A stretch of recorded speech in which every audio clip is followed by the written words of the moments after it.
Coucou les amis, coucou tout le monde, bonsoir à toutes. Comment vous allez les filles? J'espère que vous vous portez bien. Je vais juste tourner un peu, j'espère que vous voyez bien. Comment vous allez? Oh, ça me fait toujours super plaisir de vous retrouver ici pour vous parler de ce sujet qui me passionne. Le poids, la perte de poids, la prise de poids, enfin bref. Allez, je vous laisse vous connecter et puis on va démarrer.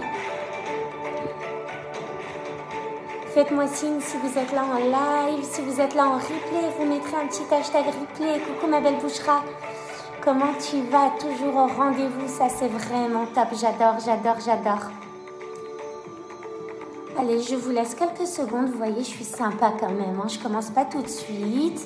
J'attends que ça se connecte, j'attends que Facebook se synchronise, puisqu'il y a toujours ce décalage. Et c'est parti. Alors, je ne sais pas quel temps il fait chez vous, mais on vient d'avoir notre premier temps d'automne avec énormément de pluie. Et quand il pleut ici, c'est très vite inondé. Et les routes sont très vite bloquées, donc je vous raconte pas, j'ai passé une sacrée journée avec des trajets pour faire 2 km, il faut 30 minutes, donc je suis un peu fatiguée.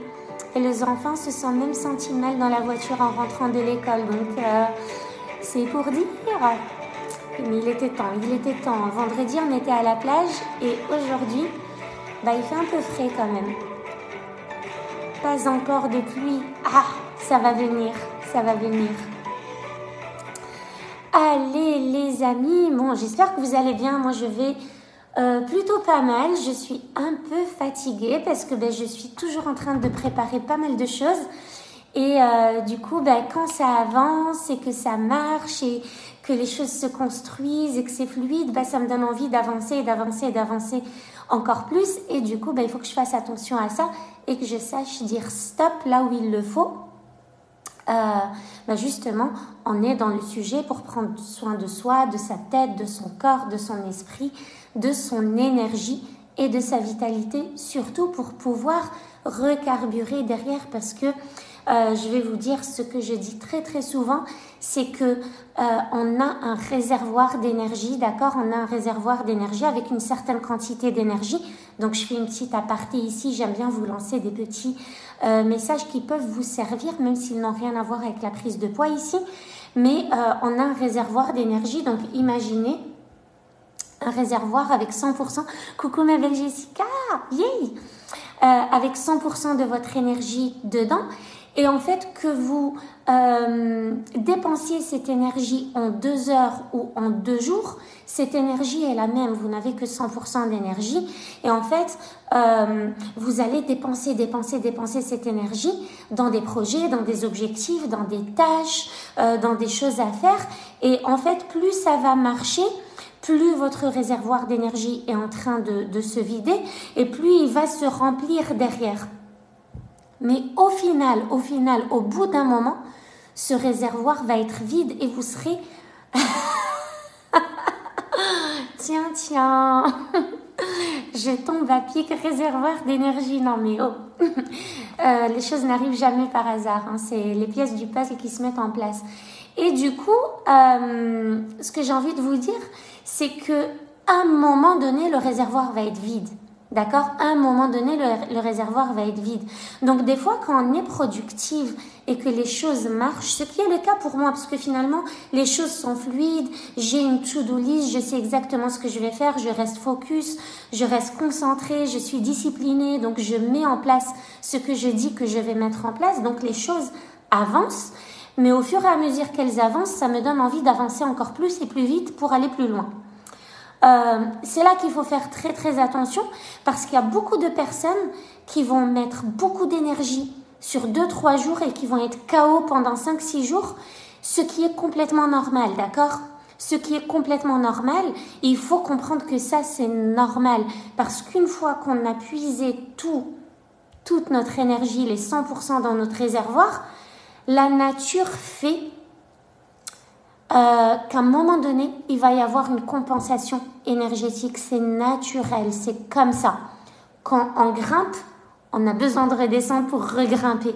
Et en fait, cette compensation énergétique, elle va se manifester par des moments de down où on a besoin de se reconnecter, de se reposer, de se ressourcer. Et beaucoup de personnes vont tomber dans le piège de se dire à ce moment-là, je procrastine, je suis pas productive, j'ai beaucoup travaillé, puis maintenant j'y arrive plus, j'ai pas produit beaucoup de choses, j'ai pas avancé, j'ai rien fait de ma journée. Alors que c'est juste un moment normal de compensation énergétique. Donc vous avez deux options là-dedans. Et je vous dis ça parce que je le vis quotidiennement.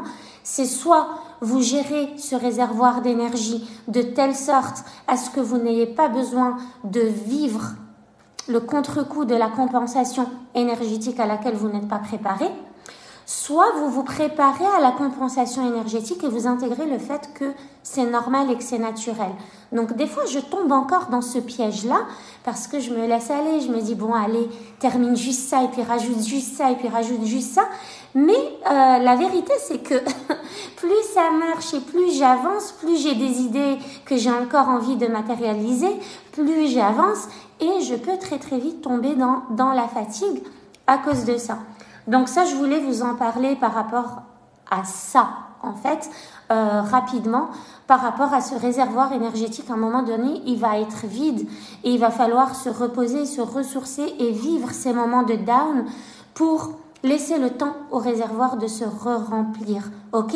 Donc, imaginez, c'est comme si vous aviez aussi 100% de productivité à expérimenter. D'accord? Vous avez cette ressource, vous avez tout ce qu'il faut pour être productive, mais vous n'allez être productive qu'à 100%. Donc, que vous soyez productive à 100% sur 2 heures ou sur 2 jours, en fait, c'est pareil. Vous ne pouvez pas faire plus que ça. Donc, des fois, on est super productif en 2 heures et puis on va se dire, allez, je continue. Ben là, on puise dans un réservoir qui est vide et on continue au-dessus de nos forces et la compensation énergétique va être super forte. On va tomber KO pendant 2 jours et on va culpabiliser. Donc, soit vous gérez votre productivité, soit vous vous rappelez qu'il ne faut pas culpabiliser parce que la compensation énergétique est naturelle. J'espère que le message a été clair parce que franchement, je suis KO et je ne sais même pas si ça a du sens ce que je suis en train de vous dire. Mais pour celles qui expérimentent cette problématique, je sais que ça vous parle et que ça résonne en vous. Alors, ce que je voulais vous dire aujourd'hui, vu qu'on est dans notre série de live pour bannir les régimes à jamais, complètement les supprimer de notre vie, de notre tête et de notre vocabulaire, et que j'ai envie de vous parler de ça, c'est très clair, Jessica, c'est cool. C'est cool, je suis contente que le message y passe. Vu qu'on est dans cette série de live pour celles qui nous rejoignent et qui ne savent pas de quoi on parle, ben moi, si vous voulez, cette année, j'ai décidé d'être la coach qui allait vous faire arrêter les régimes parce qu'ils ne fonctionnent pas, ils ne fonctionneront jamais, ils vous font du mal. Tous les régimes sont restrictifs et tous les régimes sont des régimes yo-yo. Donc, on veut éviter ça. Donc, j'apporte ma petite touche neurosciences qui est en fait une sacrée grande touche puisque elle nous permet de comprendre certaines choses qui font qu'on va savoir perdre du poids, nous stabiliser à un poids de santé et surtout maintenir ce poids de façon naturelle sans avoir besoin de se priver de quoi que ce soit. D'accord? Donc, ce que je voulais vous dire, c'est qu'il y a un piège dans lequel je suis très très très souvent tombée et dans lequel j'ai décidé de ne plus jamais tomber, ok, par rapport à la perte de poids. Comme une bonne partie d'entre vous, je pense qu'on a tout un peu expérimenté des choses, d'accord, des principes, des régimes, des programmes qui nous permettent de perdre du poids. En tout cas, moi, j'en ai fait l'expérience il y a très longtemps de ce genre de choses et c'est comme ça que mon questionnement par rapport au poids a commencé puisque tout ce que je lisais se contredisait. Tout ce que j'expérimentais moi-même se contredisait. Mes expériences se contredisaient. Les résultats que j'obtenais se contredisaient et venaient contredire ce qu'on m'avait dit et ce que j'avais lu. Donc, en fait, je dis souvent que plus vous en savez sur la nutrition et plus vous en connaissez des choses, plus vous risquez de tomber dans le piège des restrictions, des régimes et du yo-yo. Donc, des fois, il vaut mieux ne pas trop en savoir que trop en savoir. Mais bon, le piège dans lequel je suis tombée, c'est que sur mon chemin de vie, à force d'expérimentation, forcément je suis tombée sur des trucs qui effectivement m'ont fait perdre du poids. D'accord ? Ces trucs à ce moment-là, c'est tout ce que j'avais moi pour perdre le poids que j'avais envie de perdre, parce que j'avais pas envie d'avoir des bourrelets, j'avais pas envie d'avoir du bide, j'avais pas envie d'avoir cette culotte de cheval, j'avais pas envie de ceci, cela. C'était une période où j'étais assez jeune aussi, entre le lycée et la fac, voilà, où on fait très attention au corps et où on se prend des remarques sur son corps et où la société nous donne l'impression qu'il y a un standard. Donc bref, je suis aussi tombée dans ces trucs-là que j'ai expérimenté. Donc, si vous voulez, aujourd'hui, je sais que si je prends du poids, j'ai une tonne de choses que je peux mettre en œuvre pour le reperdre.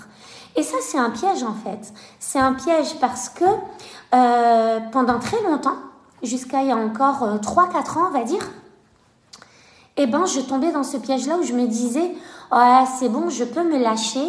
De toute façon, si je prends du poids, il suffit que j'aille courir chaque soir pendant 2-3 semaines et je vais le reperdre. Parce qu'effectivement, moi, j'ai ces petites techniques à force d'expérimentation. Comme je vous l'ai dit, moi, j'ai toujours dans ma vie agi en scientifique de moi-même, à expérimenter des choses, à les noter, à les observer, à observer les résultats, à comparer, puis à tirer des conclusions. Du coup, je sais ce qui me fait perdre du poids. Moi, il suffit que je sois très stressée et je vais perdre du poids. Ou il suffit que j'arrête de manger certaines choses et effectivement, je vais perdre du poids. Ou alors, il suffit que je fasse beaucoup de sport ou que je cours chaque soir ou que j'attende impatiemment le ramadan ou que je me mette à refaire un jeûne intermittent, etc., etc. Donc, je sais des choses qui vont me faire perdre du poids. Déjà de 1, toutes ces choses-là sont basées sur l'énergie du manque et de la privation, donc ça ne m'intéresse absolument plus. Et toutes ces choses-là, me donnent un résultat provisoire, parce que si le résultat était définitif, sur du long terme, c'est ce qu'on recherche en vrai, eh bien ce poids, je ne le reprendrai pas. Mais quand j'ai recours à ces petits outils, ces petites techniques que j'ai observées au fil des années pour moi, je suis pas dans la perte de poids définitive. Je suis pas dans la résolution de problèmes. Je suis juste dans le Doliprane qui évite le mal de tête. Je me dis, c'est bon, c'est ok. Si j'ai un mal de tête, j'ai du Doliprane. Vous voyez ce que je veux dire? C'est-à-dire que je viens guérir le mal de tête et en même temps, je me lâche en me disant, c'est bon, je vais faire ça et puis quand le mal de tête reviendra, de toute façon, j'ai du Doliprane. De toute façon, j'ai une parapharmacie. Je sais atténuer le mal de tête. Mais ce que j'ai envie que vous réalisiez aujourd'hui, c'est qu'on n'est pas là pour atténuer le mal de tête. On est là pour trouver le vrai problème qui se cache derrière le mal de tête et le résoudre définitivement.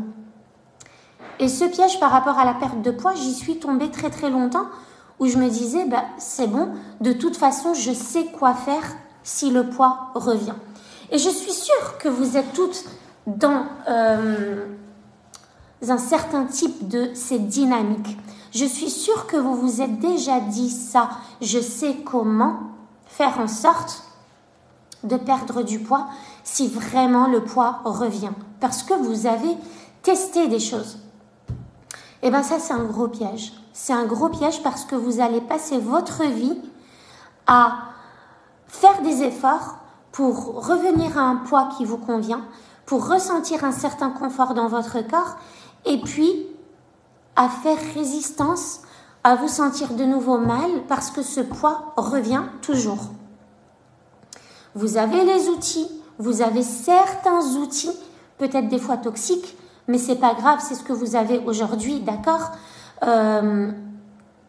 Mais c'est juste pour à chaque fois revenir pallier à cette problématique.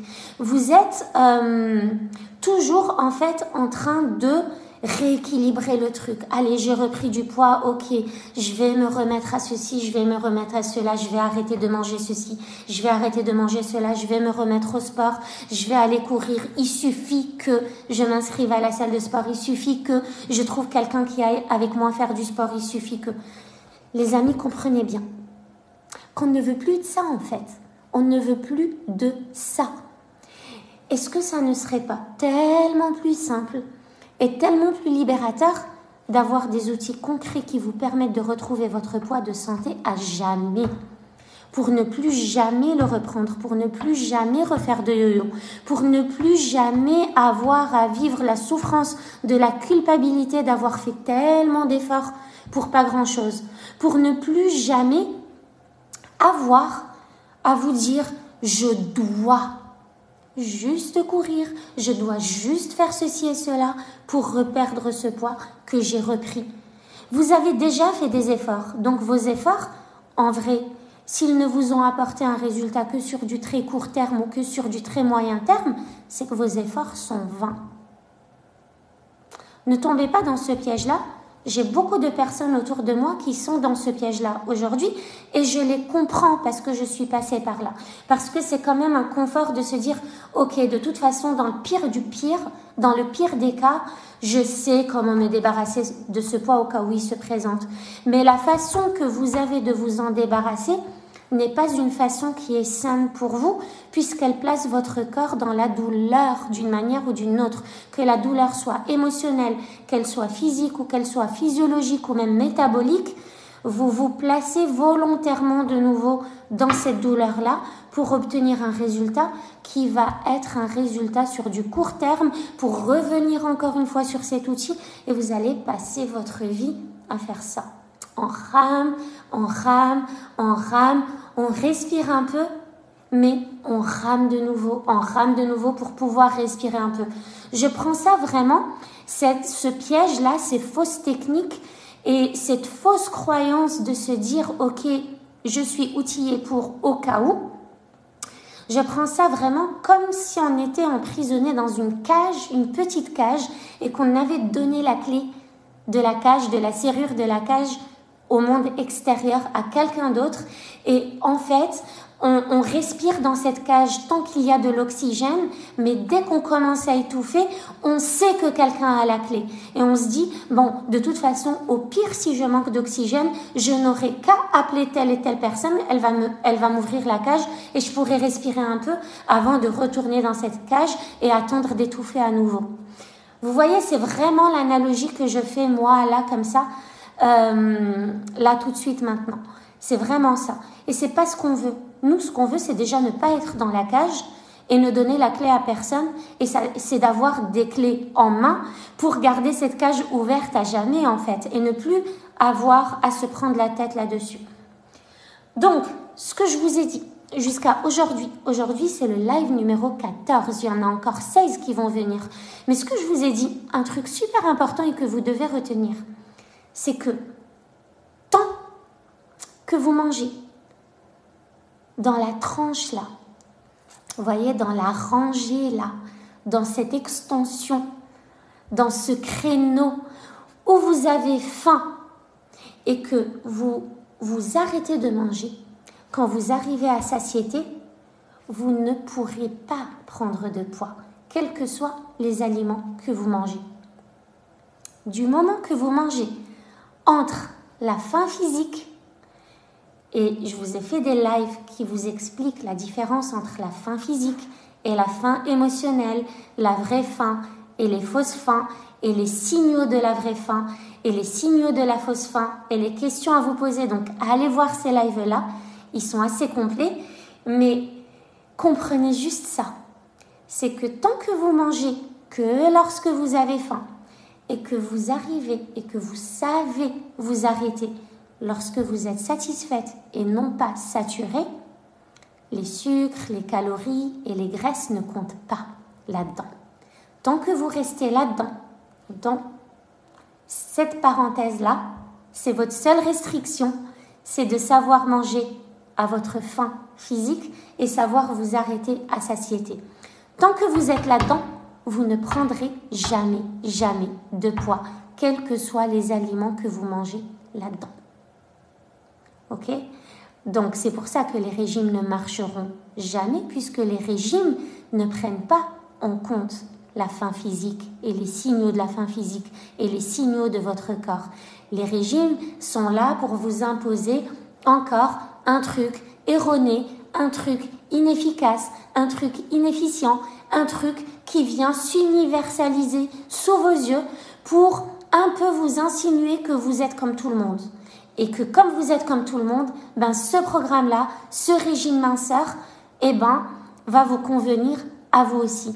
Sauf qu'on sait que c'est faux, parce que si les régimes fonctionnaient, ça se saurait. On n'aurait pas besoin d'en inventer, d'en réinventer et d'en ressortir et d'en recréer tout le temps et constamment des différents avec des subtilités ici et là. Ok ? Donc gardez ça en tête et gardez en tête le fait que le cerveau cherche à éviter la douleur et à ressentir du plaisir. Donc, ces deux choses vont ensemble.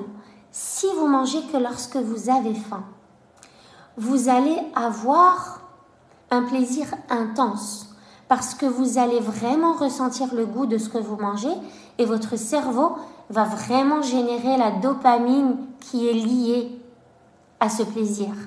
Ok, vous allez ressentir un plaisir intense. Donc, vous donnez du plaisir à votre cerveau. Et quand vous arrivez à vous arrêter à satiété, vous évitez la douleur à votre cerveau et à votre corps. Le cerveau veut du plaisir et veut éviter la douleur. Si on attend d'être complètement affamé, on est dans la douleur. Le cerveau et le corps n'aiment pas ça. Si on attend de manger et continuer à manger en étant saturé, on met notre cerveau et notre corps dans l'inconfort. Le cerveau n'aime pas ça. Donc c'est très logique ce que je suis en train de vous dire. Si vous voulez respecter le fait que votre cerveau suive le plaisir et évite la douleur, vous devez savoir manger que dans la zone où vous avez physiquement faim et où vous commencez à ressentir de la satiété. C'est seulement dans cette zone-là que vous allez éprouver du plaisir en mangeant, que vous allez apprendre à vous connaître, que vous allez vous développer personnellement, que vous allez avoir une meilleure conscience de vous-même. Ce n'est que dans cette zone-là que vous allez vous sentir en énergie, que vous allez regagner en vitalité, que vous allez gagner en légèreté, à la fois physiologique, mais aussi émotionnelle. Vous voyez ? Et vous pouvez prendre l'exemple de bébés, comme je vous l'ai déjà dit dans les lives précédents, donc je ne vais pas revenir là-dessus, mais aussi des animaux. Est-ce que vous connaissez des animaux qui mangent jusqu'à ne plus en pouvoir, jusqu'à ressentir un inconfort ? Est-ce que vous en connaissez ? Il n'y en a pas. Il n'y a absolument aucun mammifère, donc je prends les mammifères, c'est ceux qui sont le plus proches de nous. Il n'y a absolument aucun mammifère qui va manger jusqu'à saturation. Ok ? Et ce que j'aimerais vous rajouter comme petit détail ici, c'est que votre estomac, physiologiquement parlant et scientifiquement parlant, a la taille de votre poing fermé. Ok ? Et votre estomac, comme je vous l'ai dit déjà précédemment, il peut s'étendre, il peut s'étirer. Ça veut dire que si vous mangez au-delà de la satisfaction, votre estomac va s'étirer. Il ne va pas exploser, il n'est pas fixe, il n'est pas structuré de manière solide et rigide comme un réservoir d'essence de voiture. Vous voyez, donc la nourriture ne va pas déborder et vous n'allez pas exploser, mais vous allez être dans une douleur et un inconfort insupportable si vous étirez cet estomac. Il est là pour s'étirer physiologiquement parce que justement notre corps est flexible et malléable et il s'adapte aux situations extérieures et aux conditions extérieures. Mais il faut que vous compreniez qu'à la base, il a la taille de votre poing fermé. Ça veut dire que la nourriture que vous devez manger, une fois broyée, une fois le bol alimentaire créé, devrait tenir dans votre poing fermé. Et ensuite, c'est sur les fréquences que vous allez jouer pour garder votre métabolisme en action, pour brûler les calories, pour continuer à mincir, malgré que vous vous faites plaisir en mangeant tout ce que vous voulez dans la zone où vous avez faim et où vous éprouvez de la satisfaction, donc de la satiété. Donc il ne faut pas abuser notre corps en lui donnant trop. Et il faut ramener à la conscience ce qui est aujourd'hui inconscient et qui fait que vous êtes dans la suralimentation. Ok ? Donc on cherche le plaisir, on évite la douleur, pour chercher le plaisir, on mange quand on a physiquement faim. C'est là que le plaisir est le plus intense. Et quand on évite la douleur, eh ben, c'est quand on évite d'aller au-delà de la satiété. Quand on est trop blindé, c'est que ça va pas. Quand on ressent un inconfort, c'est que ça va pas. Quand on commence à ressentir les aliments dans notre corps, c'est que ça va pas, c'est qu'on est allé trop loin. Dès qu'il y a une douleur quelconque, c'est que ça va pas.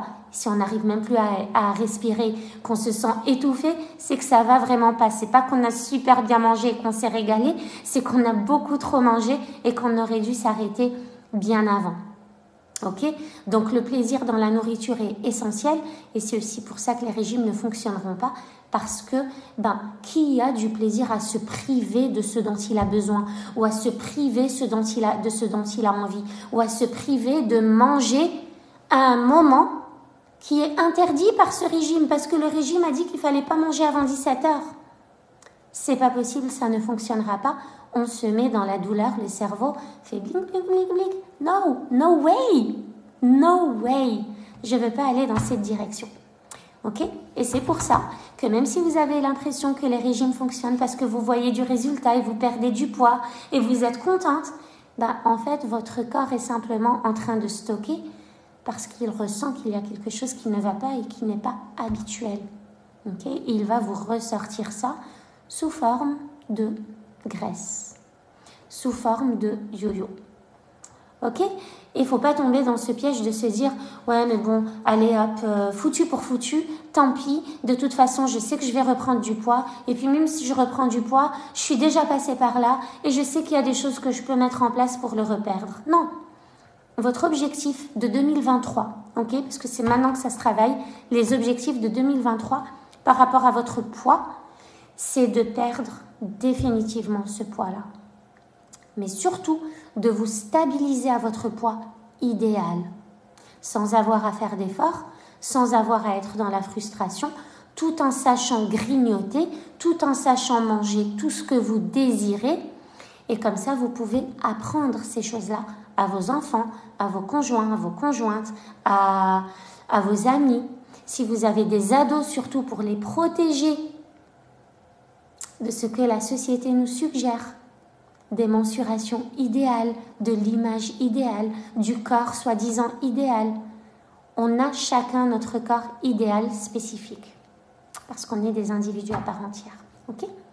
Allez, je vous embrasse et je vous retrouve demain sans faute. Gros bisous à toutes.